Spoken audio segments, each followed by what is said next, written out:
요한복음 1장 9절에서 13절에 있는 말씀 우리 다 같이 합독하십니다. 참빛 곧 세상에 와서 각 사람에게 비추는 빛이 있었나니 그가 세상에 계셨으며 세상은 그로 말미암아 지은 바 되었으되 세상이 그를 알지 못하였고 자기 땅에 오매 자기 백성이 영접하지 아니하였으나 영접하는 자 곧 그 이름을 믿는 자들에게는 하나님의 자녀가 되는 권세를 주었으니 이는 혈통으로나 육정으로나 사람의 뜻으로 나지 아니하고 오직 하나님께로부터 난 자들이니라. 아멘. 기도합니다. 은혜로우신 하나님 감사합니다. 오늘도 선포되는 귀한 말씀을 통해서 우리들이 깨닫는 마음을 허락하여 주시고 우리의 삶에 변화를 일으키셔서 하나님의 영광을 드러내는 복된 삶을 살게 축복하옵소서. 감사하며 예수님의 이름으로 기도드립니다. 아멘. 아멘. 오늘은 부활주의를 지낸 7일주, 그러니까 구약에서는 오순절 또 칠칠절이라고 합니다. 그래서 이번 주가 성령 강림주일입니다. 오순절날 성령이 하늘로부터 불의 혀 같은 모양을 가지고 강력하게 임했습니다. 그로 인해서 주님을 믿는 제자들이 모든 세상의 어떤 권력도 두려워하지 않고 복음을 전하기 시작을 했고 그것을 통해서 초대교회가 생겨난 것입니다. 오늘날에도 성령의 충만함은 우리들에게 있어야 합니다. 그리고 우리가 구하면 성령께서 역사하십니다.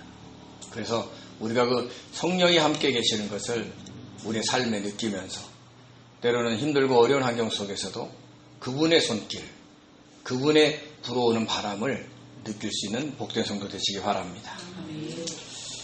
사람의 이성을 설득하는 영지주의자들의 교리는 많은 성도들을 미혹했고 초대교회의 근간을 흔들었습니다. 어떻게 신이 인간으로 태어날 수 있느냐는 것입니다. 어떻게 신이 인간에게 매맞고 십자가에 못 박혀 죽을 수 있느냐는 것입니다. 그럴 수 없다는 것입니다.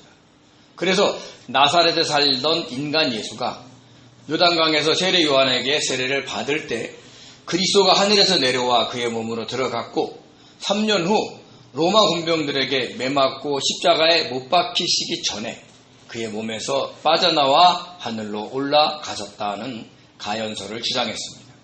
사람들의 생각으로는 합리적인 주장 같아 보입니다. 그래서 이런 주장에 많은 성도들이 미혹되어 넘어갔던 것입니다.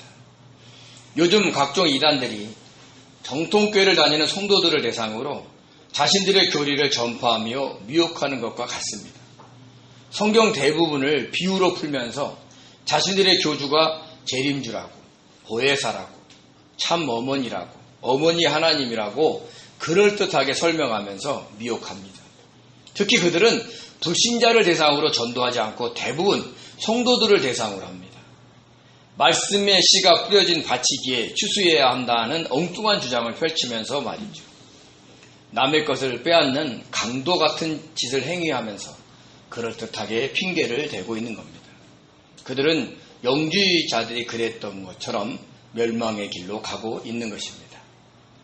또 신은 선하고 인간은 악하며 영은 선하고 육은 악하다고 주장하면서 육적으로 어떻게 살든 영에게는 아무런 영향을 주지 않기 때문에 자기들이 주장하는 영적인 지식만 알면 구원을 받는다라고 했습니다. 그로 인해서 극단적인 쾌락주의와 금욕주의가 생겨났고 자기 마음대로 하고 싶은 대로 살아도 구원받고 싶은 사람들이 그들의 미혹에 빠졌던 겁니다. 요즘도 자신이 구원받은 날짜만 알면 어떤 행동을 해도 다 구원받는다는 구원파에 사람들이 몰리는 것과 같습니다. 자기 마음대로 하고 싶은 대로 하면서 즐기고 싶은 것을 다 즐기면서 구원받고 싶은 사람들이 몰려가는 것입니다. 진심으로 주님을 믿는 것이 아니기에 그들도 역시 멸망의 길로 가고 있는 것입니다.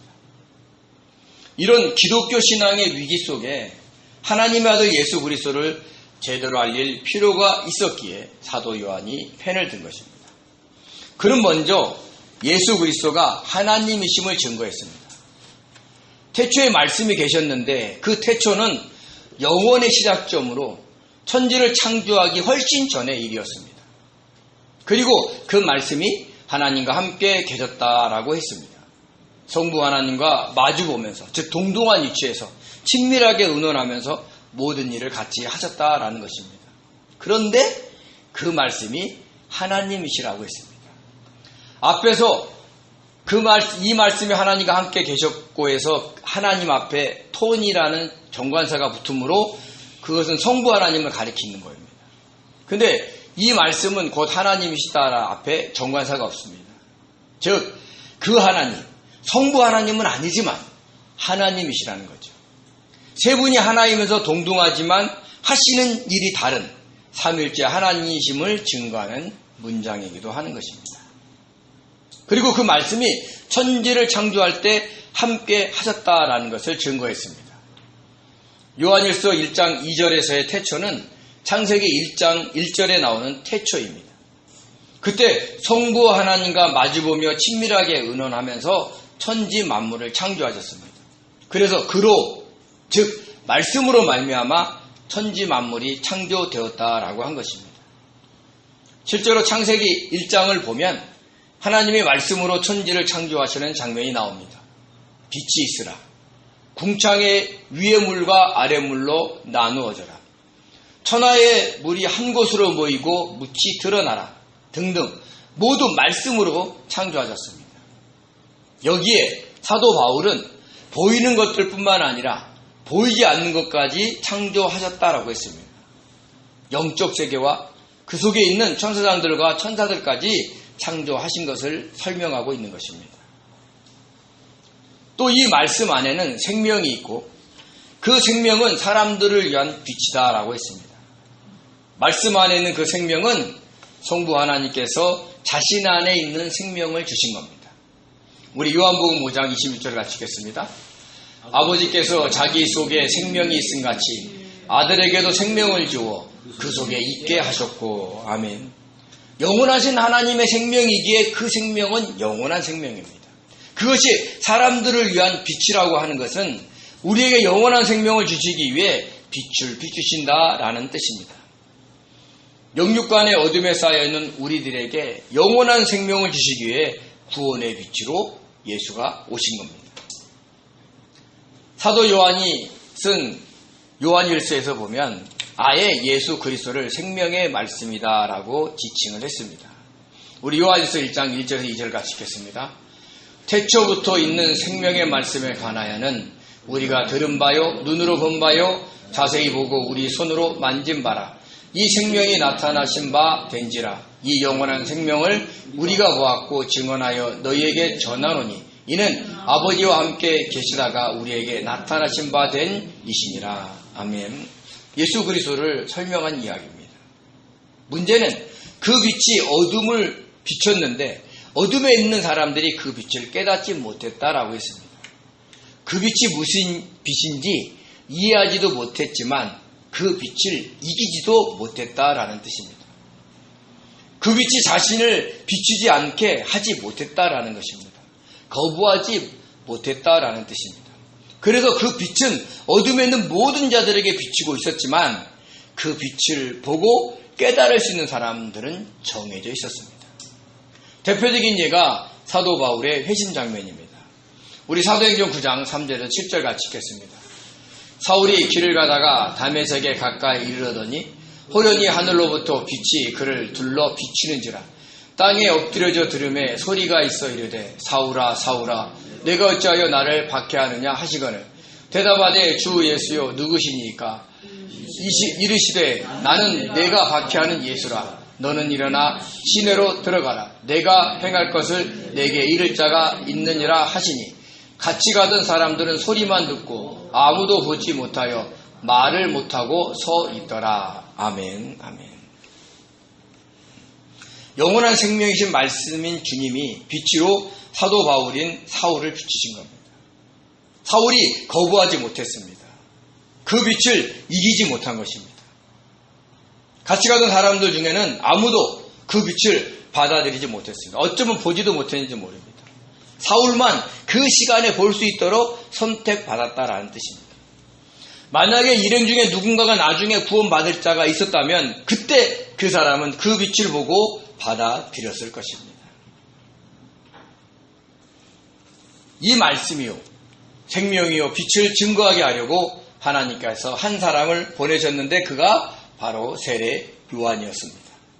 하나님께서 보낸 자였던 것입니다. 그래서 그는 최선을 다해서 빛을 전했습니다. 요단강에서 백성들에게 세례를 베풀면서 회개하라 천국이 가까웠느니라고 외쳤습니다. 그 외침이 광야에 외치는 소리로서 백성들의 심령을 열었고 그때 구원의 빛이 들어갔습니다. 그래서 자신들의 죄를 자복하면서 세례를 받았던 겁니다. 여기서 사도 요한은 세례 요한이 누구인지를 분명히 밝힙니다. 그가 그 빛이 아니라는 거죠. 그 빛을 증언하러 온 자라고 분명하게 이야기를 합니다.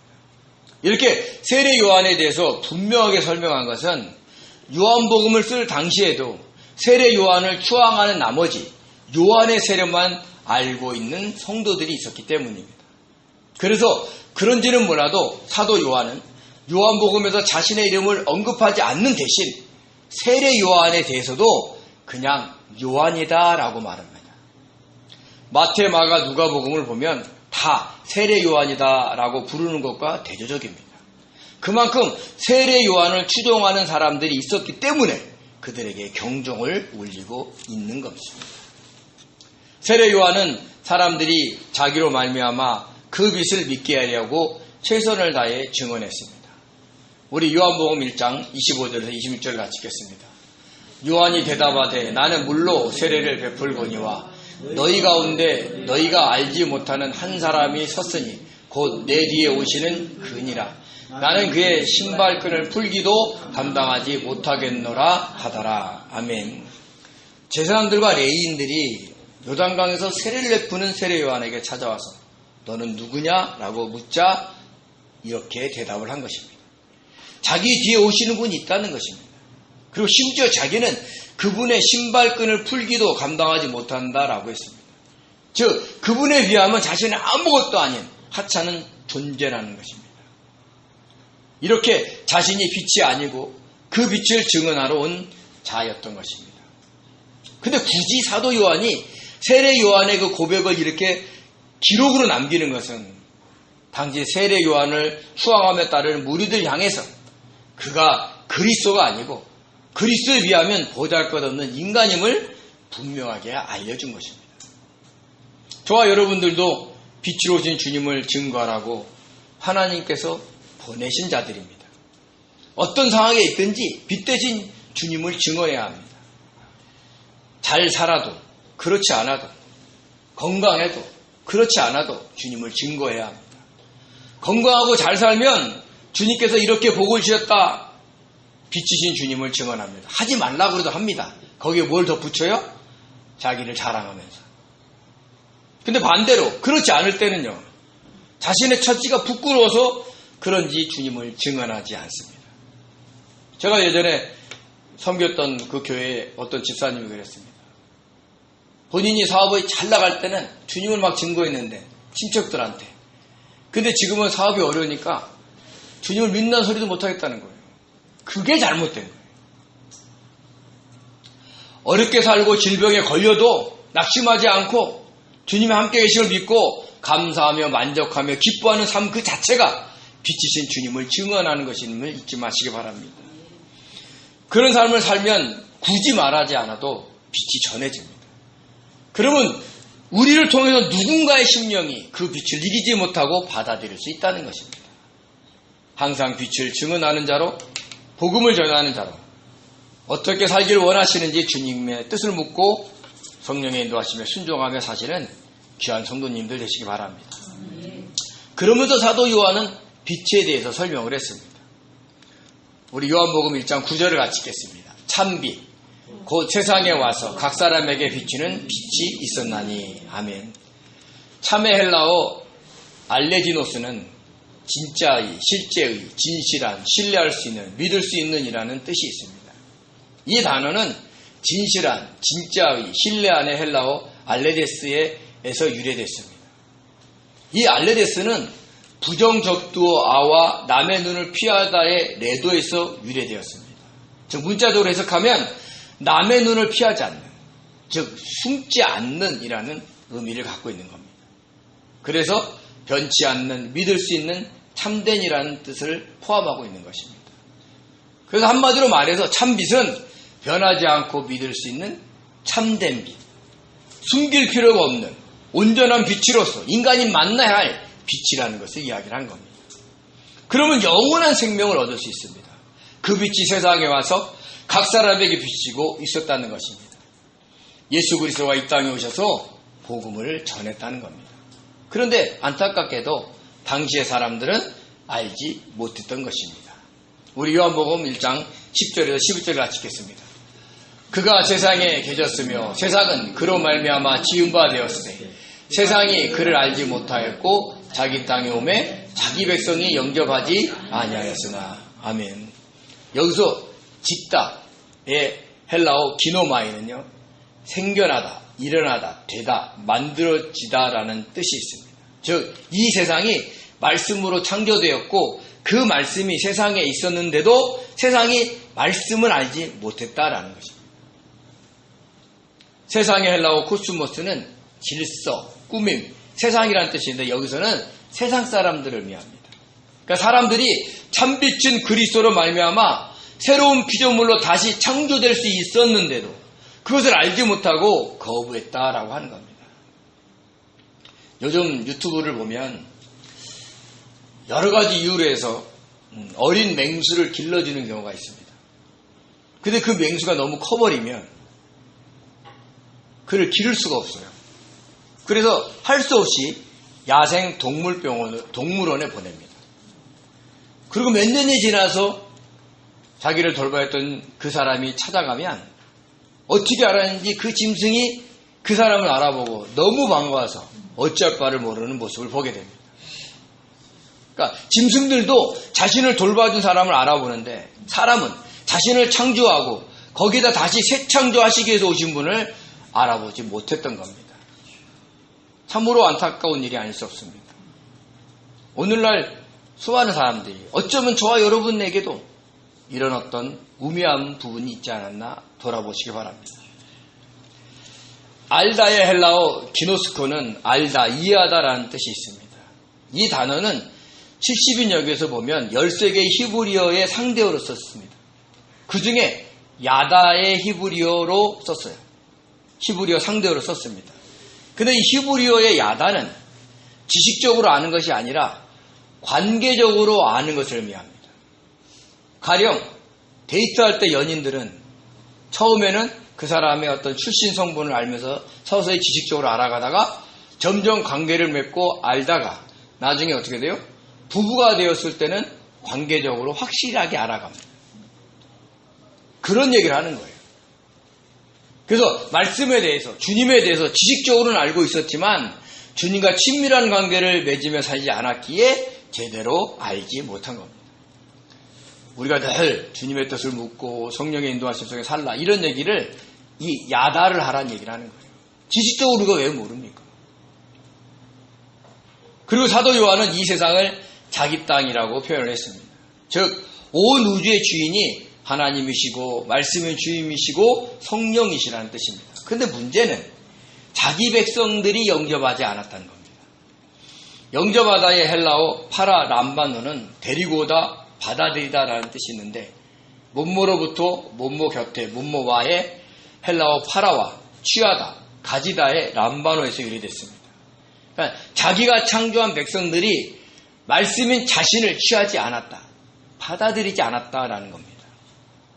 이렇게 사도 요한은 5절에서는 깨닫지 못하더라, 10절에서는 알지 못하였고 11절에서는 영접하지 않았다라고 하면서 어둠에 쌓인 세상 사람들로부터 빛이신 그리스도가 철저하게 배척당한 것을 강조했습니다.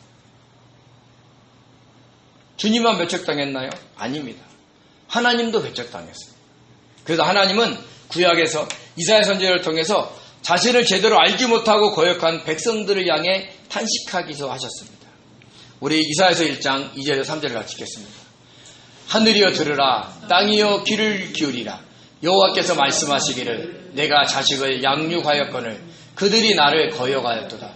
소는 그 임자를 알고 나귀는 그 주인의 구위를 알건만은 이스라엘은 알지 못하고 나의 백성은 깨닫지 못하는도다 하셨도다. 아멘. 자신이 누구의 은혜로 돌봄을 받고 살았는지를 모르고 하나님을 거역했다라는 것입니다. 이스라엘 백성들이 누구입니까? 하나님이 선택하신 백성들입니다. 그들이 왜 하나님을 모르겠습니까? 때마다 제사를 드리는데 왜 모르겠습니까? 율법을 막 대대로 달달 외우면서 배우고 실천하는데 왜 하나님을 모르겠습니까?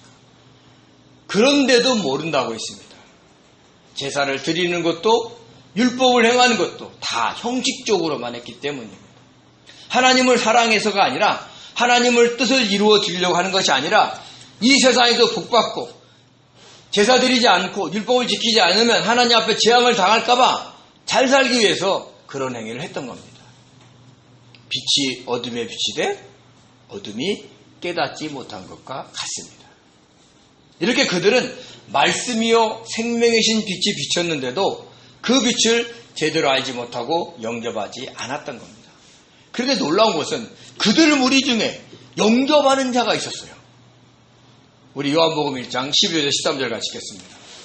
영접하는 자, 곧 그 이름을 믿는 자들에게는 하나님의 자녀가 되는 권세를 주셨으니 이는 혈통으로나 육정으로나 사람의 뜻으로 나지 아니하고 오직 하나님께로부터 난 자들이니라. 아멘. 어둠에 쌓인 사람들은 참빛을 이해하지도 이기지도 못했는데 그 빛은 모든 사람을 비추고 있었습니다. 그 과정에서 누구는 영접하지 않았지만 누구는 영접을 했다는 겁니다. 어떻게 영접했느냐? 그 이름을 믿음으로 영접한 겁니다. 예수 그리스도의 이름을 진심으로 믿기만 하면 영접하는 것이 되고 하나님의 자녀가 되는 권세를 받게 되는 것입니다.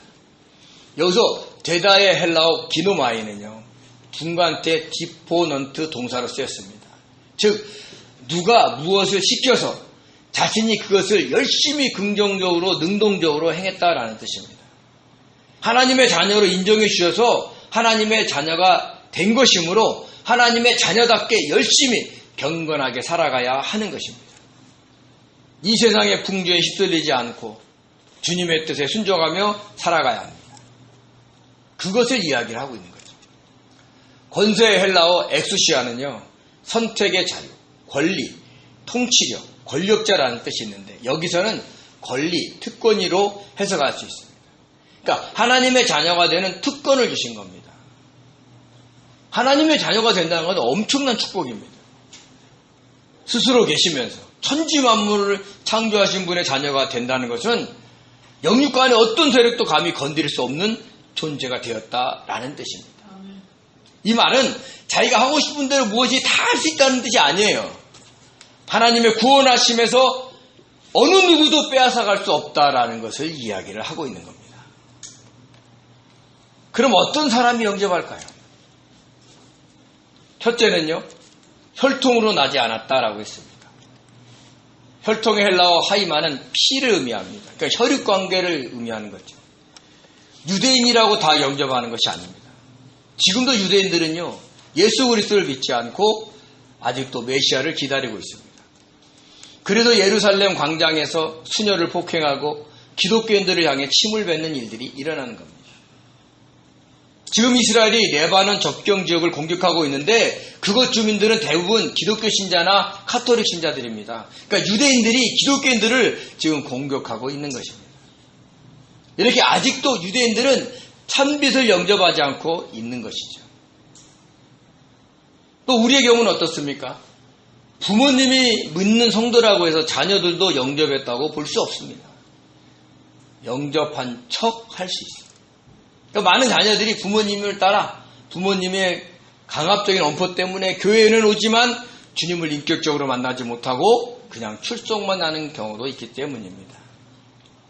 제가 어느 교회 권사님의 아들을 아는데 그 아들이 교회를 나가지가 않아요. 그래서 하루는 예수 믿고 교회 잘 다니시라, 어머니가 다니는 교회 잘 나가시라라고 전도를 했습니다. 그런데 그 착한 청년이 얼굴이 굳어지면서 이렇게 얘기를 합니다. 만약에 신이 존재한다면 세상에 악이 이렇게 많을 수가 없습니다. 그래서 나는 신이 없다고 생각합니다. 그래서 믿지 않고 교회에 나가지 않습니다. 그래서 시간을 갖고 준비하고 싶었는데 상황이 여의치 않아서 깊은 대화를 하지 못했습니다. 이렇게 믿음은 각자의 몫입니다. 부모가 믿는다고 해서 자녀들도 믿는다고 할 수가 없습니다. 제가 예전에 신천지 교인하고 한번 토론을 한 적이 있어요. 그래서 그 신천지 신자들이 그래요. 나중에 목사님, 나중에 우리 14만 4천 명, 우리만 구원받으면 제 치맛자락 자꾸 올라오래요. 믿음은 그런 게 아닌데 그렇게 누가 믿어서 올라가면 잡기만 하면 되는지는 잘 모르겠는데 그렇게 얘기하는 사람도 있어요. 그래서 부모가 천국에 들어간다고 자녀도 자동적으로 따라가는 게 아닙니다. 그래도 믿음의 부모는 자녀의 구원을 위해서 끊임없이 기도해야 돼요. 그리고 분별하셔야 돼. 이 자녀가 진짜 믿는지 믿지 않는지. 그래서 성령께서 그 심령을 여셔서 참비신 복음을 받아들일 수 있도록 역사해달라고 기도하셔야 되는 겁니다.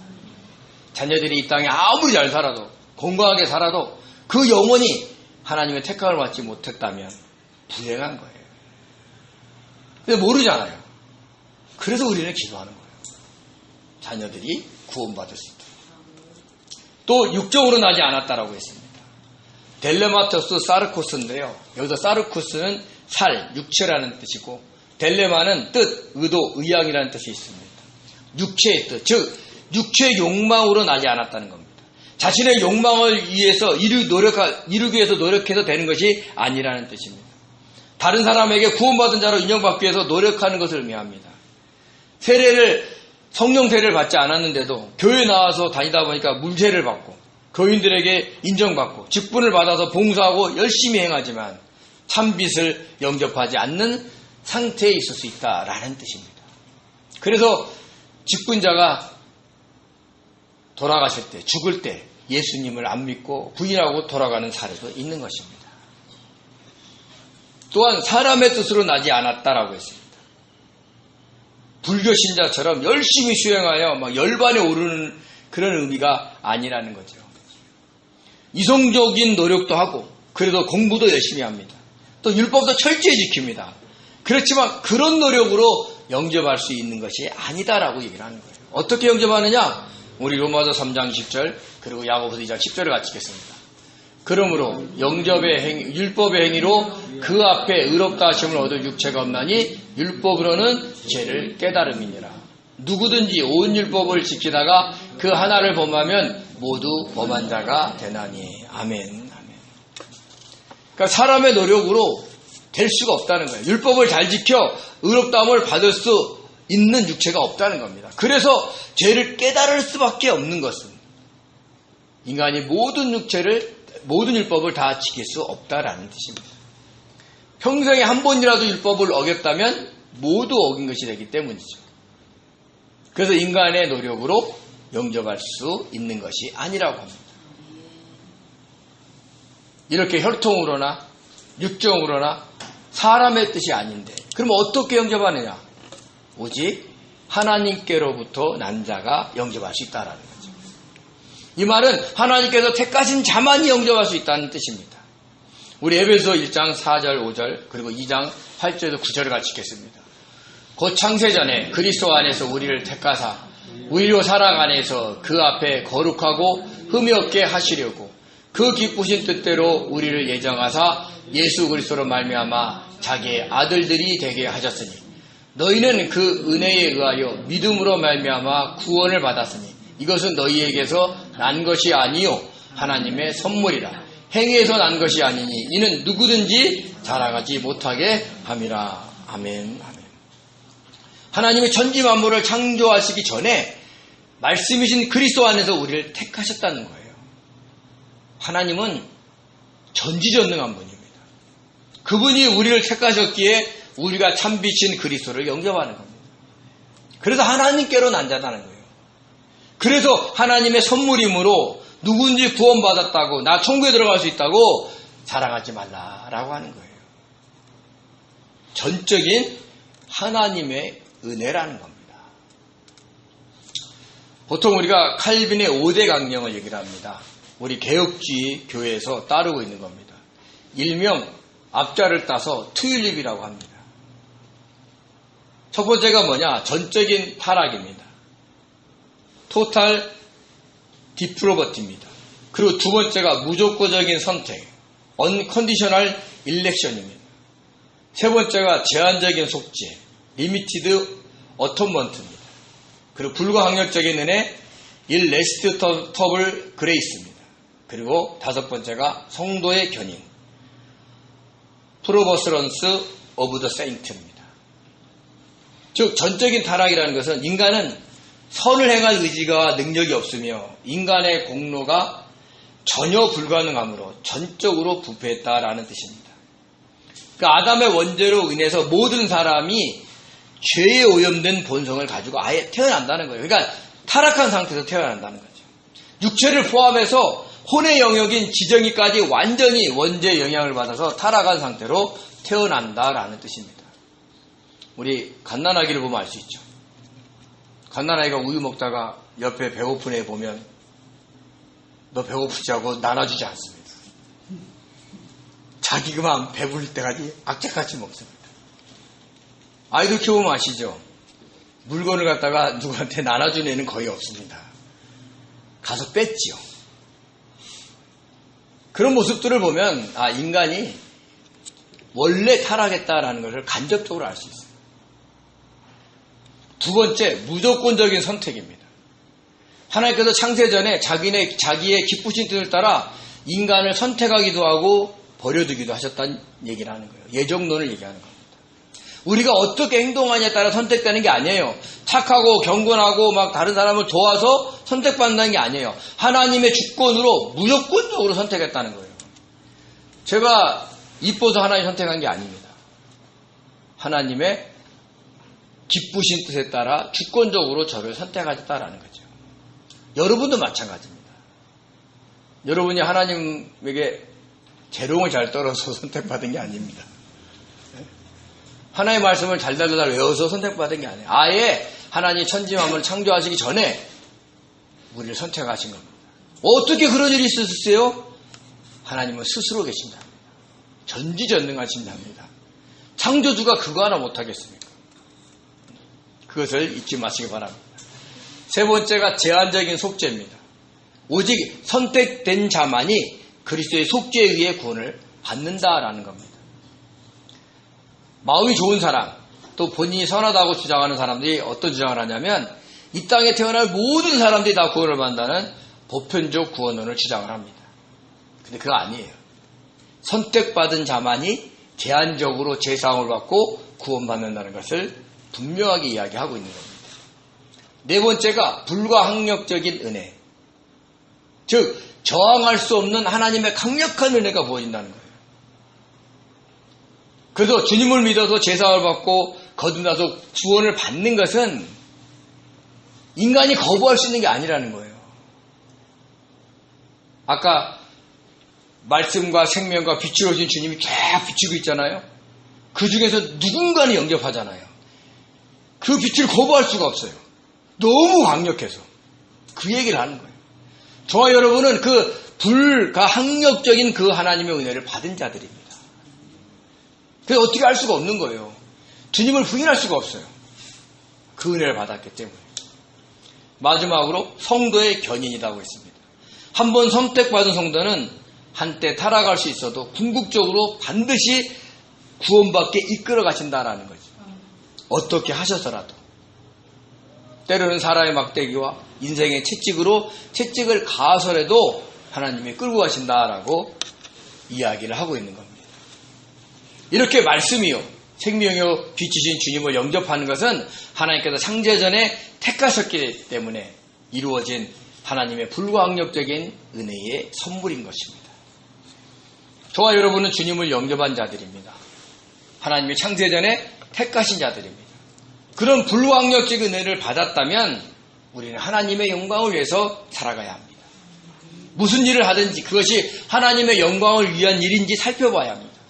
주님의 뜻을 묻고 성령의 역사심에 따라 순종하며 살아가야 합니다. 자기의 이익만을 쫓아 살아가서는 절대로 안 됩니다. 늘 자기의 심령을 살펴보고 자기의 행동으로 인해서 하나님의 영광이 드러나는지를 분별하고 자신이 무엇을 할 수 있는지 존재가 아님을 고백하면서 성령의 도우심을 구하며 순종하는 삶을 살아야 한다는 것을 잊지 마시기 바랍니다. 그 하나님의 그 불황력적인 은혜를 받은 자로서 그것을 늘 간직하면서 성도로서의 삶을 묵묵히 살아가 하나님께 영광 돌려드리는 복된 성도 되시기를 예수님의 이름으로 축원드립니다. 기도하겠습니다. 은혜로우신 하나님, 저희들이 무엇이간데 이런 구원의 은혜를 부으셨습니까? 저희들이 무엇이간데 빛으로 오신 주님을 영접하게 하셨습니까? 그 은혜 너무 감사해서 아버지, 우리가 주님의 뜻에 따라 살아가는 자들이 될 수 있도록 축복하여 주옵소서. 물론 가다가 나의 욕심에 따라 또 내 고집에 따라 넘어질 수도 있겠지만 주님 끝까지 모여잡고 하나님의 영광에 살다가 주님의 부르심을 받는 복된 성도도 될 수 있도록 축복하여 주옵소서. 감사하며 예수님의 이름으로 기도드립니다.